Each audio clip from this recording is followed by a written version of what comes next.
ओम शांति। 3 फरवरी 2024 की साकार मुरली से होमवर्क। आज की मुरली से हम लक्ष्य लेंगे स्वदर्शन चक्रधारी अथवा लाइट हाउस बनकर भविष्य में ऊंच पद पाने का पुरुषार्थ करना है। क्योंकि स्वदर्शन चक्रधारी अर्थात आत्म दर्शन करना, लाइट हाउस बनना अर्थात नॉलेजफुल बनना और हल्के रहना। आज इन बातों पर अटेंशन देंगे क्योंकि लाइट हाउस का मतलब है, लाइट का अर्थ है नॉलेज, दूसरा लाइट का अर्थ है हल्का। तो हम स्वदर्शन चक्कर फिराएंगे नॉलेजफुल बन करके और बाप को याद करेंगे। तो बाबा ने कहा जब आप बाप को और स्वदर्शन चक्र को याद करते हो तो खुशी रहती है।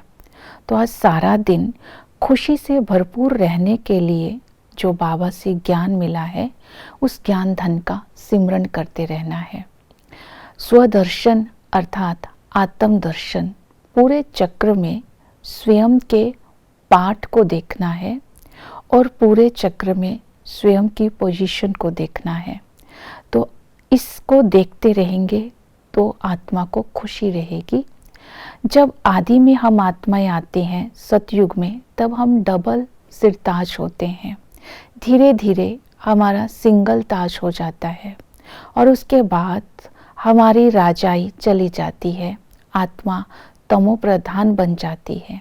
फिर अंत में हमें अलौकिक जन्म मिलता है, हम ब्राह्मण बनते हैं। जब हमें नया जन्म मिलता है, हम ब्राह्मण बनते हैं, तो बाबा हमें स्मृति दिलाते हैं कि 63 जन्म काम चिता पर बैठने से तुम काले हो गए।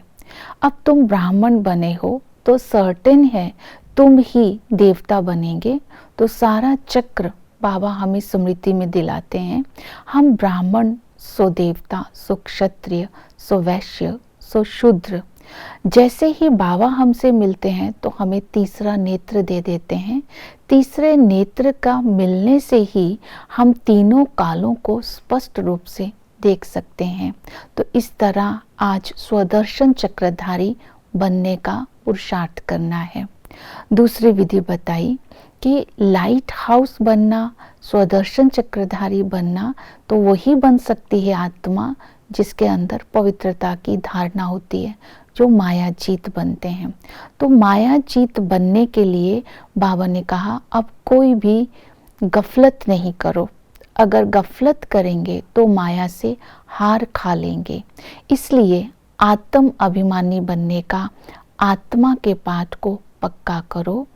ये 4 बातें सारा दिन स्मृति में रखो। हम आत्मा है, हम आत्मा यहाँ पर पाठ बजाने के लिए आते हैं। हम बेहद के बाप के बच्चे हैं, हमें शरीर छोड़कर वापस जाना है। दूसरी बात बताई, बाप के साथ सच्चे होकर रहना है और निरअहंकारी बनना है। जैसे कि हम किसी को ज्ञान समझाते हैं, अगर हमें वो ज्ञान का पॉइंट नहीं आता तो बाबा कहते हैं मैं आकर के वो ज्ञान समझा जाता हूँ। तो ये स्मृति में रखना है कि कई जो सच्चे बच्चे हैं वो बताते हैं कि बाबा ने ये ज्ञान समझाया, लेकिन कईयों को अहंकार भी आ जाता है। लेकिन बाबा कहते हैं जो विशाल बुद्धि बच्चे हैं वो ही इस ड्रामा के राज को समझ सकते हैं। तो विशाल बुद्धि बनना है, सच्चे बनना है, निरअहंकारी बनना है, किसी प्रकार की गफलत नहीं करनी है, विकार में नहीं जाना है। बाबा ने कहा काम चिता पर बैठकर तुम काले बन गए हैं, अभी पावन बनने की तुम्हें मेहनत करनी है। तो ये धारणाओं को जैसे ही हम अपने अंदर लाएंगे तो इनका चिंतन करेंगे तो आत्मा सतो प्रधान बनती जाएगी। जो स्वदर्शन चक्रधारी होगी आत्मा, वो तभी बन सकती है अगर बाप की याद में रहे। क्योंकि बाप को याद करने से सब कुछ आ जाता है। सृष्टि के आदि मध्य अंत का अर्थात रचयिता और रचना के आदि मध्य अंत का ज्ञान इसकी स्मृति में अपने आप ही आ जाता है। तो बाप को याद करने की विधि है एकांत में बैठकर मन बुद्धि को चारों ओर से समेटकर बाबा की याद में बैठने से पाप कट जाएंगे।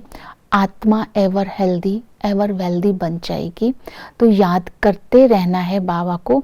इसके लिए आज हम विशेष अटेंशन देंगे, बाबा के साथ संबंधों को स्मृति में लाएंगे कि संगम पर बाबा हमें मिले हैं, बेहद का वर्षा दे रहे हैं, इस खुशी में रहना है। बाबा टीचर बनकर के ऐसी पढ़ाई पढ़ाते हैं जो हम विश्व का मालिक बन जाते हैं। हमें भी मास्टर नॉलेजफुल बन करके दूसरों को स्वदर्शन चक्रधारी बनाना है। हम भी मास्टर टीचर हैं। बाबा ने कहा तुम भी इस समय बाप के साथ स्वर्ग की स्थापना का कार्य करते हो, ये तुम ब्राह्मणों का अभी धंधा है। फिर सतगुरु बनकर के इस समय बाबा हमारी सद्गति करते हैं। बाबा सतगुरु बनकर हमें स्मृति दिलाते हैं कि तुम्हें संपूर्ण बनना है, एवर रेडी रहना है, क्योंकि ये हर घड़ी इस समय अंतिम घड़ी है। तब ही हम संपूर्ण बनेंगे, तभी सतगुरु के साथ जा सकेंगे, क्योंकि इस समय सतगुरु सर्व की सद्गति करने के लिए आए हैं। तो इस समय हमें श्रीमत मिली है, 8 घंटे आप शरीर निर्वाह अर्थ कर्म करो, 8 घंटे रेस्ट करो और 8 घंटे बाप की सेवा और याद में दो। तो ये समय को इस तरह हम यूज़ करेंगे, तब हम लाइट हाउस बन करके, मास्टर ज्ञान सागर बन करके दूसरी आत्माओं की सेवा कर सकते हैं कि विष्णु की 4 भुजाएं क्यों है, कि ये ड्रामा का राज क्या है, सृष्टि चक्र कैसे फिरता है। जो भी ज्ञान के पॉइंट्स है उसको सिमरन करेंगे, धारण करेंगे और सेवा कर सकते हैं, तब ही भविष्य में ऊंच पद प्राप्त होगा। ओम शांति।